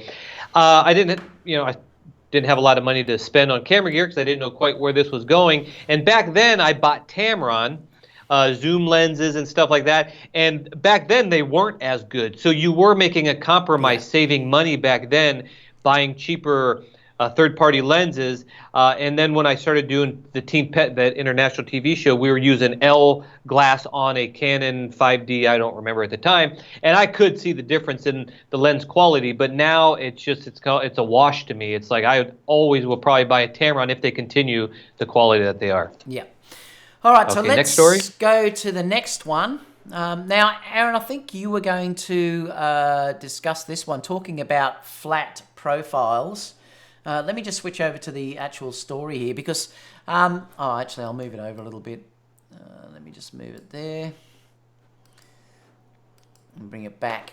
So this story is Gazing Cat Productions has put this on. I will put the links down below if you're talking about this. And I think they're talking about using flat profiles. And what it's saying, the heading is, YouTube video experts don't understand why flat log footage on 8-bit cameras is a bad idea. And did you want to go through this, Aaron? Yeah, I don't have the article right in front of me, but I was recently doing S-Log and what is it, SLG or whatever it's called on the HLG, HLG3, and I did this right when the camera came out as well, tests and stuff, because I'm like a colorist at heart. I love to color grade and all that stuff, and so I always went through this, and I'm doing it again just to see, because I'm getting more into video again while we're on this little break that we're on. And so I started playing around with the profiles again. So I just wanted to find an article that we can show while I kind of talk about it. So it's not necessarily anything new unless you're watching this and you wonder. But when we're shooting with these cameras, okay, here's the thing. It just got popular, well, maybe like 7 years ago now. It got really popular to shoot flat because we know that Hollywood is shooting, flat picture profiles, whether it's in RAW Aaron, or... just to jump in for a second, I'm just showing the actual two images that shows the greater dynamic range in the, well, it's the iPhone, but it's showing the V2, the log against the normal, and it's showing how many more steps you have. So, yeah, keep going. Yeah, that's the thing, is like it became this thing like, okay, so the pros are shooting flat because someone somewhere figured out that Hollywood's shooting flat profiles. They might be shooting RAW, or they're shooting really like 444 codecs. They're shooting these really massive codecs with a lot of information in those codecs. So when they shoot this flat picture profile, they're getting they're not getting more dynamic range. They're just stretching out the dynamic range that their sensor has. And so when the colorist gets it, they got all this artistic things that they can do. They can crush it if they want the blacks. They can spread it out and all that. And if you look at movies, at least recent movies, most of the time movies they're using like maybe a 4:1 contrast ratio, but they're bringing, like, if you look at a waveform will have your blacks down here, your brights up here, and what I see a lot of people doing is they're stretching that out to get, their darks at 100% dark and their whites rated white, and having all this. But most movies are actually bringing it all the way down to the lower half of this range anyways. But once this kind of got out, it became popular that people started shooting on when Canon was starting with their video in their DSLRs. People started making these flat profiles to expand the dynamic range of your camera. But what people didn't know, and I still see this today, which I was just kind of shocked because I just started digging into it, that people are still wanting to shoot these very flat profiles with the codecs in these cameras, which are only 8-bit 420, if I'm not mistaken. And there's already like so much like information loss in the codec itself. So when you're shooting flat, you're throwing out, maybe you're not throwing any more data because it's still there, but you're expanding it so much beyond that when you try to bring it back in post, you are damaging the quality of the file. And so I have a picture profile that I did for photography for JPEG, and that brought the whole notion of get it right in camera shooting JPEG or just shooting RAW for post. Well, in video, most of the cameras that we're using, we don't have the luxury of shooting RAW or ProRes. We're stuck with the 8-bit codec, especially in the Sony cameras. Fuji's coming out, with better codecs and stuff. But I still see a lot of people shooting these flat profiles, and I think it got to the point where camera manufacturers started putting them in their cameras because it became a popular thing, not because it's making your image quality better. And I know there's going to be a lot of people that disagree and all this. And that's why I posted this article or that David's looking over, that if you do push those and you look back from just using a standard picture profile in your Sony camera opposed to SLG, or which isn't even as drastic as S-Log, you will notice that you aren't gaining too much. And if you set up your camera right to get it looking good in camera, because we don't have raw video, you're going to get a better image quality out of it. And I see new people shooting flat because their favorite YouTubers are shooting flat, and then their images look crappy, because it is not easy to bring back a flat image to look good. It takes a lot of tweaking. Yeah, and why are you doing that in the first place when all you're doing is making YouTube videos or even a wedding video or stuff where there's maybe quicker turnarounds? You're just, yeah, I'm going to make a video on my YouTube channel about this. And I just see new people coming into this. Well, if you want to be like Hollywood, you're going to shoot a flat picture profile on an 8-bit codec instead of what they're using, 444 and all these other 422s codecs and RAW. And we're trying to get that out of 8-bit, just making the process so much more longer, wrecking your footage. And I can make an 8-bit flat image profile look good, so it's not like you can't. But I just don't see the purpose of it. So if you are new into videography, think about or watch my next videos coming up. I'm going to show you how you can get good dynamic range out of just using regular picture profiles, if that was what they're called, and not those flat gamma thingies that everybody's talking about. So what do you think about that, David? Do you use flat or do you not? I don't. Look, and tell us why. Well, the thing is, it does make a difference. And the interesting thing is, with that article there, they're showing you in here that if you're shooting, say, with your normal or your standard profile, the dynamic range is so great that you can only really get one or the other. You can't get the shadow and the highlights. And the one next to it is showing the Vlog, where you are getting both. So there is an improvement in the amount of detail that you can see. And if you look at it up here, there's also steps where it shows you the amount of gradations that you can get if you're shooting Vlog, that you can definitely see there's more range in the whole total range as against, say, shooting standard. But I've found that it's just, for me, I've found that it's just not worth the processing time that to get me to edit the images to work correct. And I use leaving LUT, which is a really good way of doing it if I need to do it. The only time I ever do it is if, for say, I'm in a wedding and I have incredible dynamic range where there's a groom and a bride. The groom obviously is in a really dark suit, the bride is in a really white dress, and there's harsh shadows or something like that.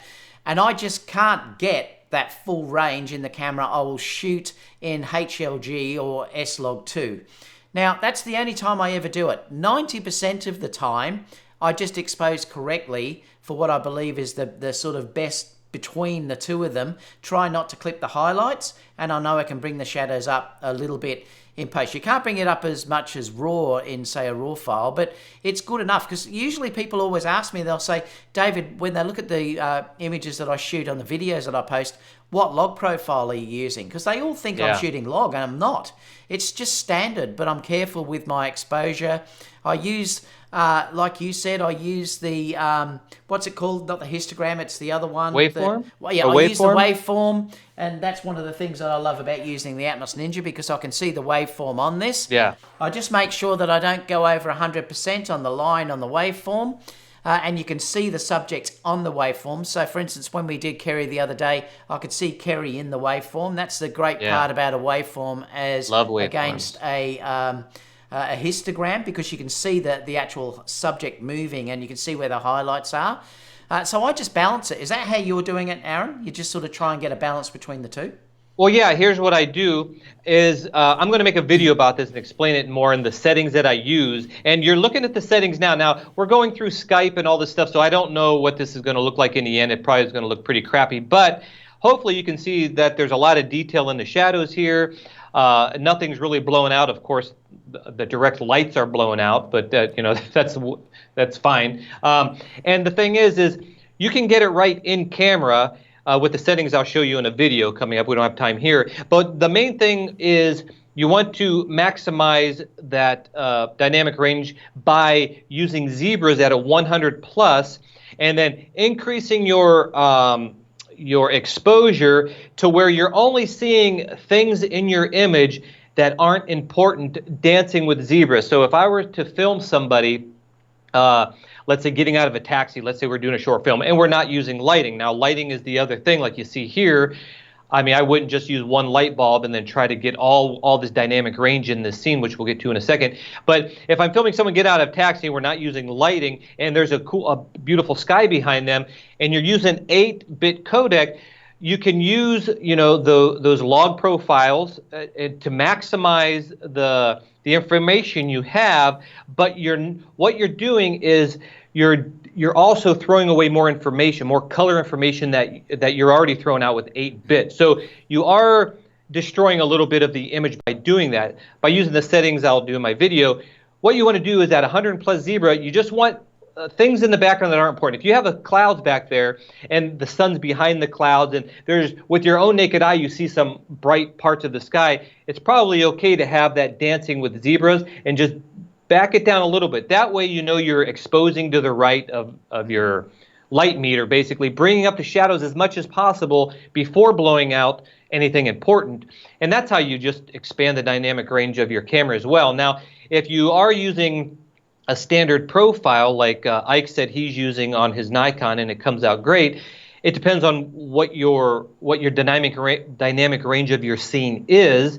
And most of the time, if you use Zebra 100 plus and expose like that, you're going to have plenty. Now, you can go into the standard setting and decrease the contrast. Yeah. So because sometimes it's they're using curves that are crushing that, and you don't want that. Yeah, do all those things, but using log profiles, you're dramatically just stretching out information you already don't have, and then not only are you damaging the image, it's so hard and time-consuming bringing it back, where if you just shot in the settings I'll show you in my next coming video, that you're going to have all the dynamic range you see here. And the whole point about this is, David kind of mentioned it, that 90% of the time he uses a standard profile, but for those specific purposes he uses the log profiles. But you got to know what you're shooting. Now, would I shoot this scene right here in a log profile when I have complete control of my lighting? Now, I don't have dimmers on all these, but I can brighten this light up here as much as I want to bring down the settings on my camera to balance all the lights that you see in the scene. So for me, there'd be no reason to shoot log because I have control of my dynamic range. So I think there's a misconception on YouTube where I just see everybody shooting these flat picture profiles, and then they wonder why it's so hard and time consuming and the image looks crappy when they don't even need to. So that's why I wanted to talk about this in this. But it's interesting too because this is another thing you've got to be careful with log as well. For instance, if this is where, if you're only shooting with 8-bit, which is what Sony gives us at the moment, this is why I constantly say we need to get a 10-bit format, because if you're grading log footage, you can start to get banding and things like that in the skies, where you've got to be very, very careful. But if you have a 10-bit footage like what the Nikon has and other cameras that are out there, it's much better to be shooting in a log format because you've got more room to manipulate the file later on, and you've got to be careful with log is not easy if you don't know what you're doing. Exactly, and banding is coming because in a sky, let's say you've got like probably white in the sky, like with our human eyes you could see like white in the sky, and then you've got all these transitions of blue going across the sky from white to a dark blue, let's say, and you've got all these color transitions. Of course, our eyes can capture all those things, but a camera can't. When you're shooting 8-bit and log, you're throwing out more color information, so that's why you get these harsh banding, because the camera can only see that shade of blue, and then there's like this abrupt banding line for the next shade of blue, and then another abrupt line. It doesn't fade in. The other thing you lose when you're using flat picture profiles, in which some people say you're getting better light fall off, but I would have to test that more with the Sony a7 III, because sitting here with this light is hitting my forehead, boom, right here.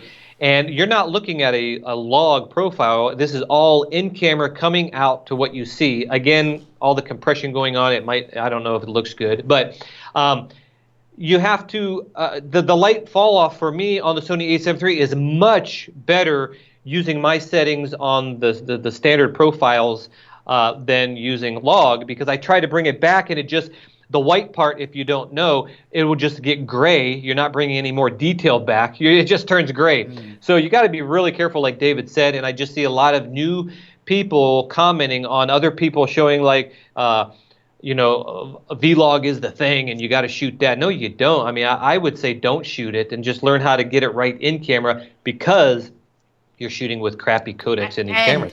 And exposure, like I said, I've learned over time, exposure is critical. And as long as you're very, very careful with your exposure, you can get amazing results with a standard profile.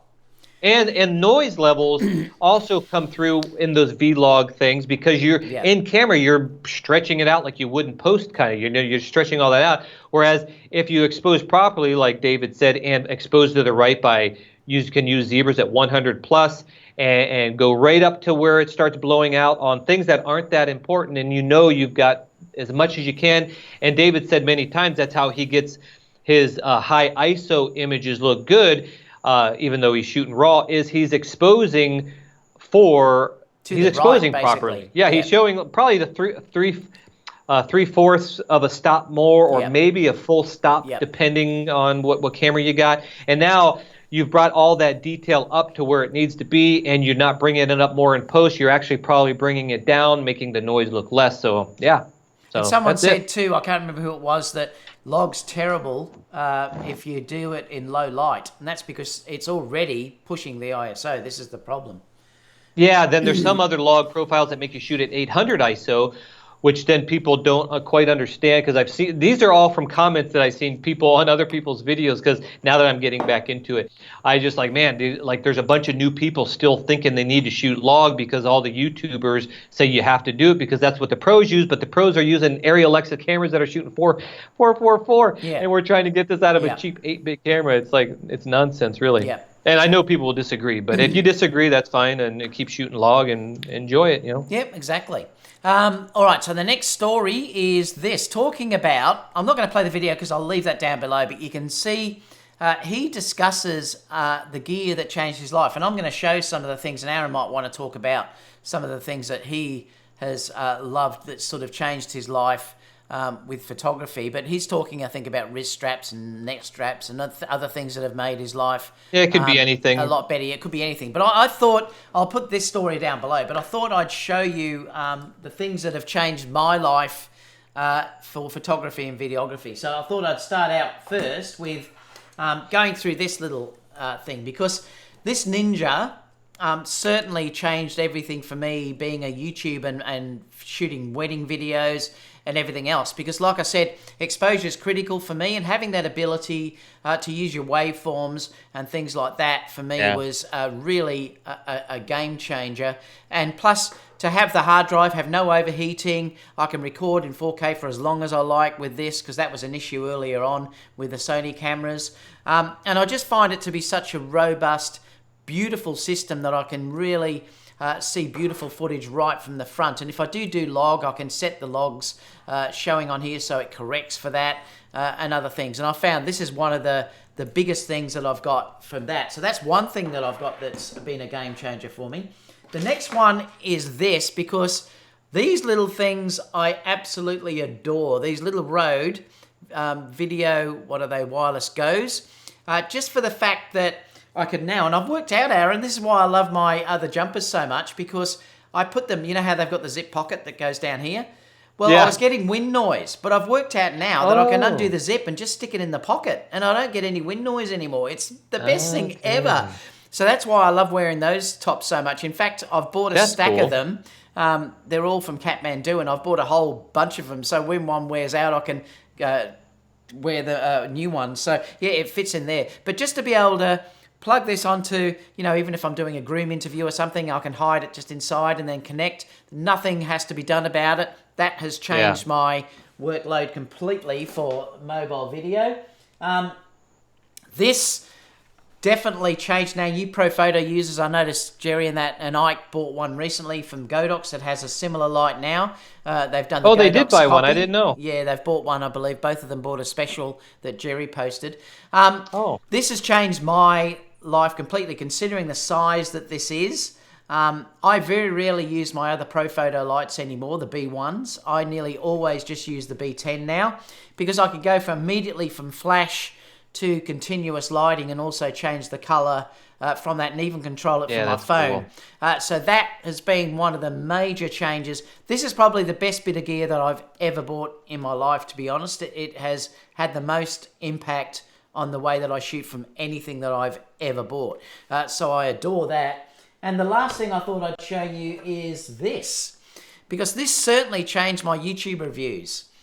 This is the Osmo Mobile, and it's just for your iPhone. But the footage you can get from this and the tracking that this does and everything, like when I'm going out and doing live sort of videos and stuff like that, this has changed the way that I shoot now, because the iPhones particularly are incredible. The video now out of those things when you're shooting in 4K 60 is unbelievable. I mean, it is really, really good in good light. Not in bad light, but in good light, it's outstanding.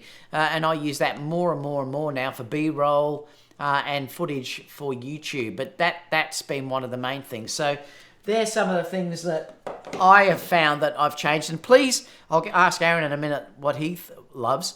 But if you can, let us know.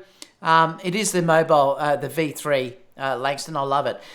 If you can, put it down below in the box down below underneath this video, and let us know what you really love as your game changer. In fact, I had to go out and buy a new one of these because this got stolen in San Francisco. I think I left it in the shop. We went straight back there an hour later, but it was gone. And the lady said, yeah, she never found it. So I do love this that much that I went out and had to buy another one because I use this all the time. So what do you love, Aron? What have you found that you adore? Well, I don't have as many as you, but the one thing when I saw that article, the first thing that popped in my mind, and I think it was the 5D Mark II. Is that the first one with 1080p? Yeah. Now I can't. Yeah, 5D Mark. That changed my life because we were shooting with camcorders up to that point. For movies and stuff like that. I was using them all my life. I used camcorders for just comedy skits and stuff like that, and then or vacation videos and things like that before I really got involved. But I remember Philip Bloom seeing a video of his. This was 12 years ago maybe. He was using these things called a company called Lettuce. Or lettuce, I don't know how they pronounce it, but it was an adapter for your camcorder that allowed you to put DSLR Canon lenses on your camcorder, because camcorders have like what, an f5.6, maybe an f8 on a small sensor, so you don't get that depth of field like you can get in Hollywood. So when the Canon 5D Mark II came out, if I'm saying that right, that was a game changer because now we didn't need this expensive Lettuce adapter. We didn't need to invert the camera or because it would flip the image when you film to get your shallow depth of field. So in post, you'd have to flip it back. So it's all these workarounds you had to do to get a blurry background, or you'd have to buy, I don't know how, like the cheapest camera at the time to get that filmic look was maybe $10,000 or something. And I don't remember what that one was, probably a Sony or a camera. Canon cinema camera or something, and it was just so expensive and so time consuming. So when the 5D Mark II came out, it was like, wow, now we just put the lens right on it and we've got 1080p and blurry backgrounds. How cool is that? So that's the first thing that really just changed everything that I do up to this point, was that camera. Recently, what changed for me was the iPad, because 6 years ago when I started doing photography, opposed to my video or added to my video, the iPad is an absolute game changer for me. I mean, that is just, literally, I looked up like when I started using this on my photos, and I started using Lightroom on PC and this at the same time around 6 years ago, and it was maybe a few months after that where I went strictly to the iPad to do all my photo work, and that is like the absolute game changer, that I could take this little thing with me on a photo shoot or on vacation, or even just sitting with my wife on the couch or in our bed watching TV and do all my photo work. Now here in Puerto Rico it's really hot and we don't have air conditioning in all of our rooms, just in the bedroom area. So to sit there in cool air conditioning and just do all my photo work on this is amazing. I also I do all my my YouTube thumbnails on here. I do other compositing work as far as photography is concerned on this. I mean, I did billboard work for billboards compositing on an iPad. So that is, in most recent years, is the number one thing that changed my life. Second to that would probably be the same thing as him, is the wireless Go that I have right here. That is just like, I mean, you just snap it on there. Sometimes I'll use the lav mic. When I do my commercials, it's so easy to set it up for that. You don't have wires hanging all over the place. So that's the other thing. Other than that, I mean, I don't think there's anything else that really was just so that stands out for me. 5D Mark II, because of you don't need the leadless adapters to get blurry backgrounds. iPad and that. So that's mine. I noticed too that there's a Rode have just announced another clip-on that has this. That apparently you can hide it in your talent's clothing. I'm not sure whether it has two parts, one from the front, one to the back, and then it sits behind the stuff, so you get rid of that noise. Because I sent off from Rode because there was that issue with the audio. The mic's falling off? Yeah, coming off these that you, excuse me, that they have like a dead cat that comes off and it kept falling off. They've sent me a new one. If you register through Rode, they will send you a new update. Does yours have the red tips? No, it's got the white, the new one. It has the white ones, but it's the new version? Yes. Well, that's interesting, because I was under the assumption that the new ones are red tipped. Oh, they might have changed. I might have got a pre-release one. They do stick on better, though. Like, it's much better the way that they stick on. I'm still waiting on another one, though, Aaron. I've got one. It's in there somewhere. I don't know where it is. I've got it somewhere in there. But I'm also waiting on another one for the second, because I've got two of these. I bought two of these sets as a backup, just in case. So that may have the red tips. They might have changed it. But I noticed this one is just starting to play up, though. I've got to contact Rode about this. It's not turning on. So I've got to check about that. But, I mean, I've used them so much. It does turn on, but I've really got to press the power button, so I must have to send it in for repairs. I think they have a 2-year warranty, so I better do that. Keep me updated on that. I'd like to know. But I love them. But now I've worked out that pocket business. It's got rid of all the wind, and it works brilliantly. It's fantastic. That's cool. And the good thing about these is that because they're... see, a normal microphone, you can't do that because it scrapes on the microphone. But because of the way that they've built these with the box around it, there's no scraping involved because you're not actually touching the microphone. Only if you like touch that front element like directly, which is really hard to do. It's possible, but so it's really cool. All right, and then just quickly, just this last story before we go and just show a couple of things ourselves. We just wanted to sort of talk about that there's a new XT3 firmware update. There's a rumor going around that they're going to give a big firmware update. But we just want to talk about this to say that Fuji does tend to be one that looks after their older gear much better than any other camera manufacturer that I've seen. Well, actually, Panasonic are pretty good as well. But it looks like there may be another big firmware update coming out. No, here's the thing on that article, David. They said...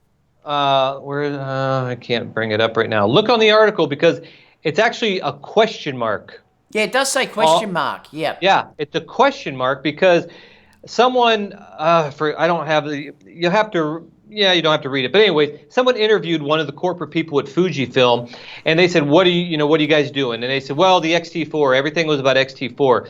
And then they briefly mentioned about any firmware updates for previous cameras. And apparently, it sounds like that they don't sound like they're going to do their company's motto, which was always, taking care of their older stuff. And I'm not saying this is true. I'm just saying, if anybody knows this or knows something, let us know. And that would be sad if Fuji doesn't do this. Now, I read some of the comments there, and they were saying that, but I didn't agree with them because I had the XT3 and the XH1, and they were saying that they don't typically update older XT series like they do their other ones. I kind of confusing me because I'm certain they did because I upgraded mine. So I don't know. Let me know in the description if you guys have any word on, are they going to just go forward with the XT4 and not update the XT3 with newer stuff from the XT4? Because I remember when the XT2 came out, then when the XT3 came out,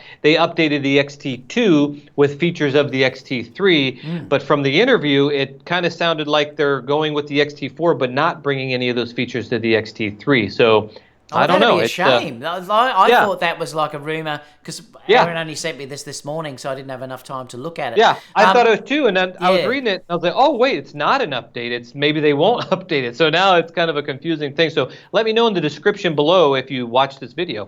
Yeah, because that is bad because the Fuji have tended to be a really good one for releasing Yeah. firmware updates to very old cameras, actually. So, yeah, I hope for their sake, it's not the time that you'd want to really be doing that now, is it? That's for sure. One of the things that they were saying maybe is that because of the virus going around, that they don't have that time to worry about the XT3, where they already are like, I guess their programs are working from home. So the last thing they need to do is worry about an older model when the XT4 is right on the verge. I don't know if that's true or just hearsay, Okay. but who knows? All right, so I'm Okay. going to play this one because this is instead of showing a pic, I'm going to show a pic, but Aaron is going to show this video that he made. But I'm just going to switch over to it, and I'll have to be quiet when we play it. I think I've got to drag it down actually. Yeah, I won't Bring it talk down. until you come back and tell me. So I won't So talk let me over come it. up to here, and I'm going to turn up my volume. Now, I don't know whether this is going to work because it might feed back through. This is the only thing, but we'll soon find out.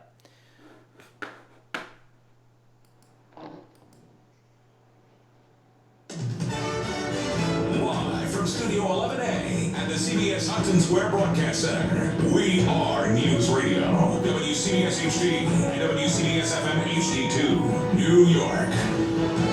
38 in Hicksville, 40 in Williamsburg, 39 in Manhattan, partly cloudy. Monday morning, November 3rd, warming up.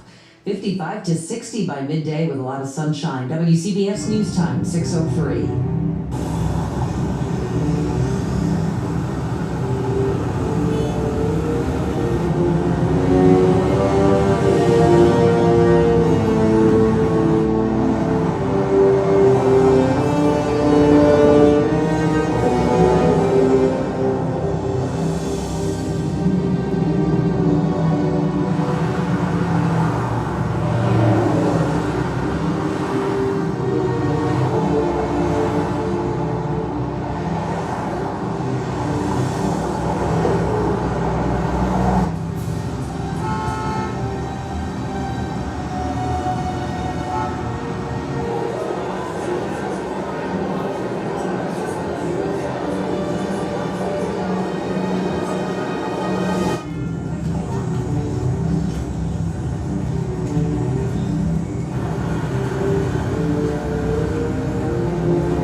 was so cool. I love that, Aaron. I haven't seen that.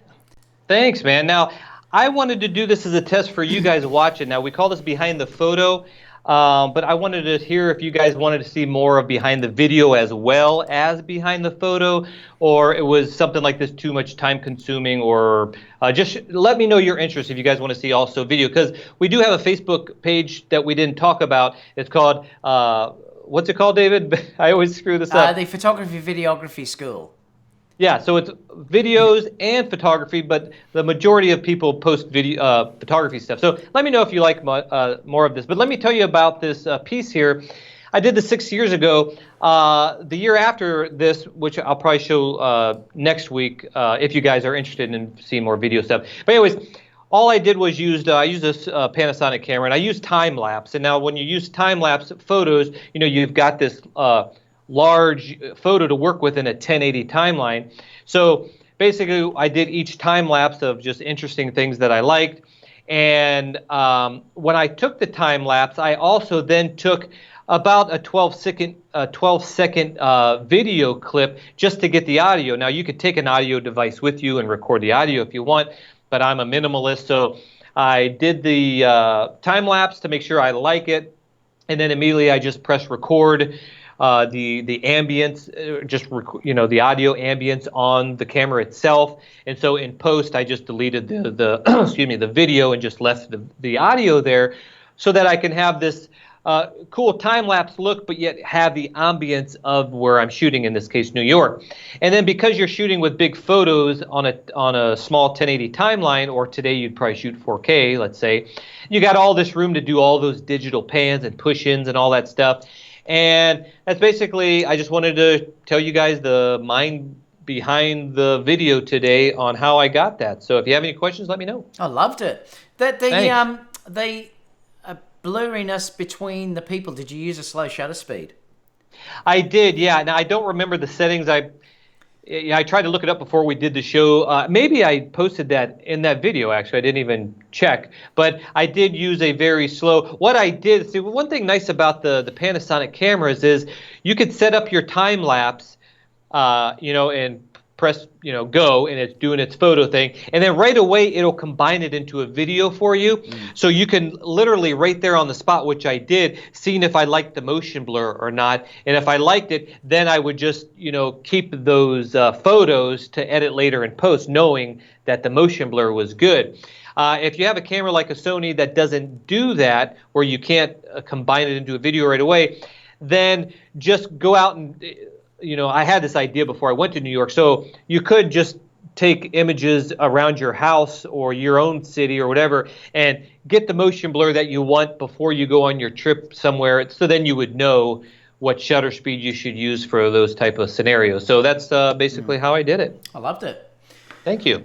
That was really cool. I'm only going to just show one of my lovely wife, actually, because I thought, why not? Oh, cool. So let me bring this over to here. And let me go to there. So I just wanted to show the one of Kiri walking using this Tamron from the other day, just to show people how happy I am. I'm not even sure how good this comes through with YouTube compression and stuff like that, but this image is so unbelievably sharp. The separation between Kiri and the background was amazing, and that's what I wanted to test here. We have this beautiful avenue that comes into my hometown, Bacchus Marsh. All of these trees have the names of soldiers that died in World War One. Cool. So they actually, I think they're Canadian elms, so they go over the whole road, and it goes for, I think, around about 3 or 4 kilometres, so it's probably about 2 miles, so it's a fair way.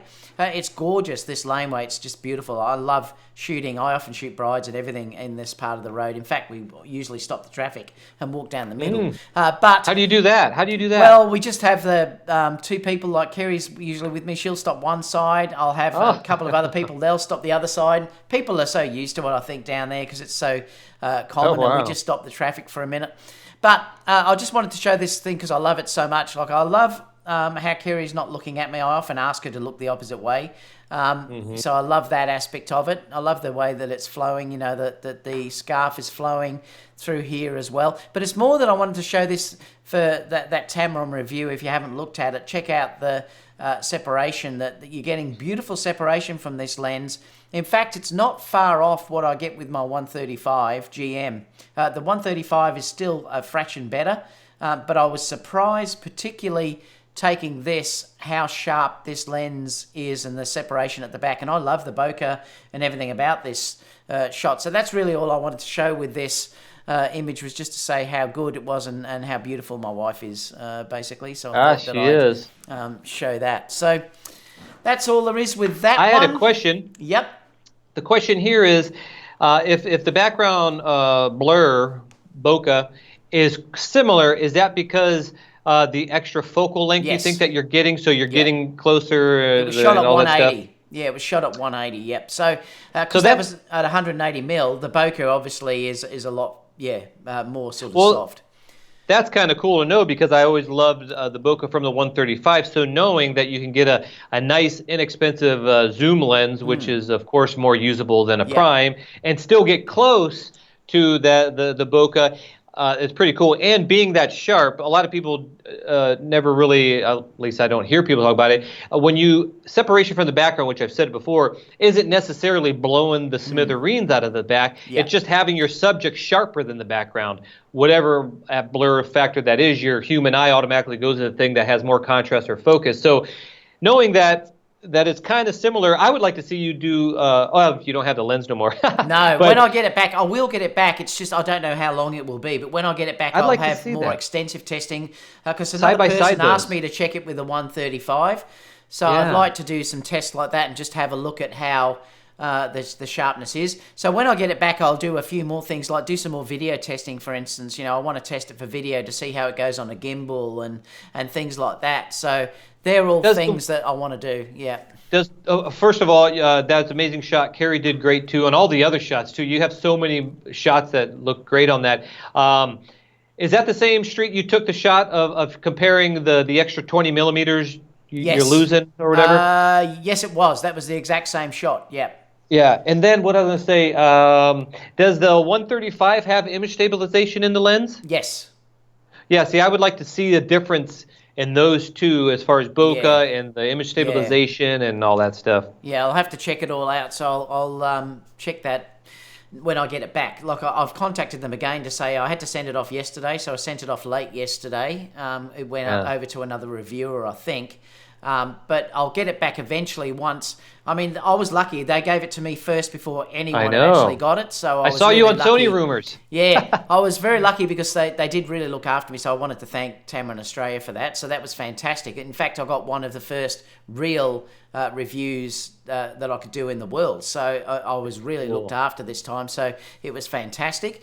And they're great because they ask nothing of me. They just say, tell it as it is. And, that's just what I do. Because they know it's good. Yeah, exactly. Yeah, I think that's the case. But I will get it back for much more extensive testing. So whenever that is, it might be a couple of weeks away, 2 or 3 weeks away, depending on how many people now have to get it after me. So stay tuned. It is going to be on the 15th or 14th of May. It's going to be released here in Australia. But I was told that if you do want to get it, that you should pre-order it. And I don't think that's a sales tactic from them because they said numbers may be hard to get. So I don't know. Sure. I won't be pre-ordering it. I'll be getting it later on down the track when I start to get some work again. But I'll definitely be getting it sometime in the near future, but not at this stage. But I certainly will be getting it. But I will have it back for testing soon. Okay, so we should go Q&A? Yeah, we'll just go quick Q&A before we finish. So let me just scroll back. If you had anything that you wanted to make a good point, it's always good to put, like you see here where they've put at David Oastler, or you could put at Aron Anderson, so that we'd see them because then your name's highlighted. I'm not going to scroll right the way back, but we'll just have a look. Oreo said, G'day Oreo, hope you're well. Oreo said, game changer, if I have one name, it has to be the eye autofocus. Yes, that's a good point. That was an amazing improvement in photography when they did IAF, and I use that That's true. all the time, Oreo. That's not like true. Yeah, that's like a feature. If we said, what's your favorite feature? That's absolutely one of my faves. I might bring the chat over onto this one. Let me just see if I can move it so that we can see each other. That'll do. It's better there because then we can see each other while we're doing it. Oh, that's cool. I think I have to update it though. Oh, no, it's right. Let me just check. Oh, now before we do this too, I wanted to still check if we can go full screen. Remember last time we went full screen, Aaron? Oh, And the audio went out, so I'm going to go full screen. Yeah, Let us know in the now. chat whether it's loses sync, because this is what I'm curious to know. So, Aaron, you're full screen. Do you want to just talk for a couple of minutes? Okay, I'm talking right now. Can you see any? Is my lips moving fine? Is it working good? Hopefully it's not out of sync right now, but it's going to be... I'm kidding. How's the lip sync? Is my lips moving to the sounds of my voice? Hello, as it cracks. Testing 1, 2, 3. Let's hope it works. Does it work? Can anybody in the chat tell us so that we know on the next show we can go full screen or not? I'm going full screen now. So let's check. So testing 1, 2, 3. Because last time when we did this, it lost all of the sync and we don't know why. I think I know why. Why do you think? It's because I think it was maybe my fault, unless it goes out as I'm talking here, but I had my camera set to 4K going into my OBS and going out as 1080, and I think there was something going on there, but would that make yours then go out of sync as well? I'm basically talking off the top of my head right now just so you guys can see my lip sync. How's it look, guys? All right, so we'll wait now to see, because there's always that delay. Jim Jim's got a meter on this thing. He says it's 3 millisecond latency. Now, are they talking about where you were doing that or not now? I don't know. We've got to wait and see now, because I don't know. That was a 20 see, it's Langston said you were out of sync as well. So it seems to be that when I go full screen, and that's why I didn't want to do it today at all. So that's really interesting. Yeah, so it's definitely your end, and it's when you go. So you have to make sure you're all 1080'd over there too. Well, I am, but it might be the fact that I've got multiple cameras and pages and stuff going in here, and perhaps it's just that my computer... but someone else is saying it's fine, so who's fine? Are we both out? Am I out? Is he out? All right, so I'm going to switch back to Aaron just for a second again, because we'll do it without Aaron doing that other stuff, which may have confused people. So test Aaron just for a second. No, I think they're on it. Langston said now he's back in sync. Maybe I did fool everybody at the beginning there. So I'm just talking. Langston says in split screen. What's in split screen? It's good in split screen. I'm switching over now, so let us know if it's right now with me. But I think it may be that when we go live, the split screen is obviously okay. So let us know. Saying it's off. Yeah, Aaron is still out. It's got to be something to do with... it could be that because we're doing it through Skype, that when I go full screen, that perhaps the computer... But it's only saying it's using 70% resources, so it should be okay in that regard, but it may be a bandwidth problem or anything. It might be better that I just don't switch to full screen, because it seems like it's going to be a problem. That's why I wanted to test it. All right, so let's go back. Yeah, they're saying you've got about a 0.3 millisecond latency, Aaron. So let me come back just to some of these questions. Where were we? Let me go back to... Aron mentioned about that game changer for the IAS. Yes. Jerry, I didn't mention the Facebook group. If you haven't joined the photography, videography school, please do. Let me just show you where that is. I'll just bring it up just so that you can see it. It is literally the best group. The video group is here. Photography, and you've got to use the Appisan Videography School. You can see I promoted today's live, so they get a warning that it's going to go to head, and everyone just shares away like crazy. There's a is it called meme or whatever you call it, where people put out meme. So yeah, meme. It's quite funny. People are putting out things that Kerry is thinking why I'm doing this lens review. Jim put this up, and I love it. And we've already got some comments. I can't show them big screen because some of them are pretty rude, what she's saying to me, but that's going on in there at the moment. She's a sweetheart. She ain't saying none of that anyway. No, she didn't. Oreo's sharing some stuff as well from his from over in Italy. Look, there's a stack of stuff, so please join us on that site. We'd love you to join us on there. But let me just bring this back and see what people are saying. Langston said, photography and video school, and now people are waiting on you with bated breath. That's where you mentioned the IAF. Everyone's complimenting you, I think, Aaron, on your video, because that was really cool. I hadn't seen that before. Well, wait till next week. I got another one for you guys, if you guys enjoyed behind the video as well. No, I think it's really good.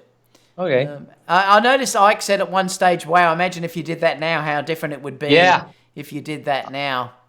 What would I wouldn't have any time lapse. It would look like still imagery. Yeah, I know, because there's it nothing would. moving. Yeah. Onto it said, the situation with third-party lenses is similar to Godox flashes. Do you mean with the price, or what do you mean about that? Remember, Tamron too are partly owned by Sony. That's how you get the ability to do the updates through Tamron lenses only. So they do act more like a Sony lens. What else have we got? I got lost, so I'll just let you go through them. Yeah. Kerry said, Kerry is a baddie, a rider, and she can drive the boat. I'm not sure what all that means, but hopefully it'll be good. I know Ike, it'd be something really cool. Hogwarts said, I tried contacting 2 major camera shops in Canada, Henry's and Vistac, and so far that lens release price and availability have not been announced yet so far for Canada. Yeah, you still have to wait. It'll come in the coming days, though. Like I said, I know it's meant to be released here on the 14th, so you can pre-order it now on B&H. I did stick the link under that for the video that I posted yesterday. By the way, I watched Ike yesterday. Ike did a live with 4 other people, I think. Yeah, I watched some of that as well. Yeah, it was cool. It was really good. Nice bunch of guys. Yep, loved it. Jim I love how real they are. I know, yeah. They're real. Jim said the review is awesome. Thanks, Jim. What else have we got? Gerald said, Tamron said at WPPI they expect the 70 to 180mm 2.8 lens should become their #1 seller. So if you want to get in the first few months from release, you should pre-order it. Yeah, I think it is going to sell really well. That's for sure. Langston says you're also out of sync. Yeah, so I'm not going to go full screen like that. In fact, I'm just going to delete them, and I'm going to delete them right now so that I don't do that again. Delete shot and delete shot. Yeah, it might be a good idea. And then I won't have that issue anymore. Let me just save that. You're welcome, Jim. Delete. Okay. What else have we got in there? Great show. Thanks, both of you. Jim said, thank you so much, Jim. Yep. Hogwa said, I tried contacting 2 mates. Oh, I read that already. Yeah, you said that. So it looks like we're up to date. All right. We're done. So all the links will be down below. If you want to contact Aron's link for his YouTube channel will be down there as well. So please follow Aron if you haven't followed Aron. I will be back live this week on Friday. Just to let you know, it will be Friday, guys. Not tomorrow is the usual time. I thought because we did this a day late, I'd also do the Sony Alpha News and Rumors a day late as well.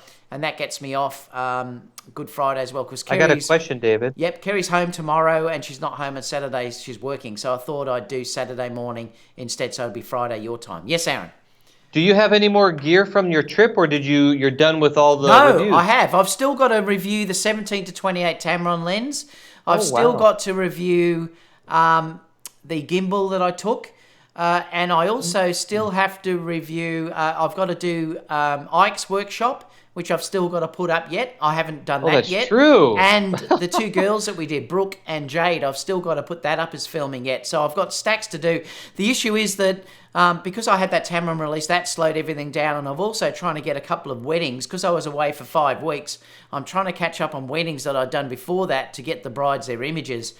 So those reviews have sort of been held back a little bit. And I've also got to review this little light that I'm going to do. This is the Godox I think it's called, what is it? This is the R1. Oh, yeah, you just got that in, right? So I've got to review this too in the coming days. I believe this will sync with iPhones and everything. I think it's the same as the Photo light, but Godox were the first this time. Photo have copied Godox. That's really interesting. So I've got that to review, and I think I've also got another monitor that's coming shortly that is just one you connect. It's not a recordable one, but it's a very high 2000...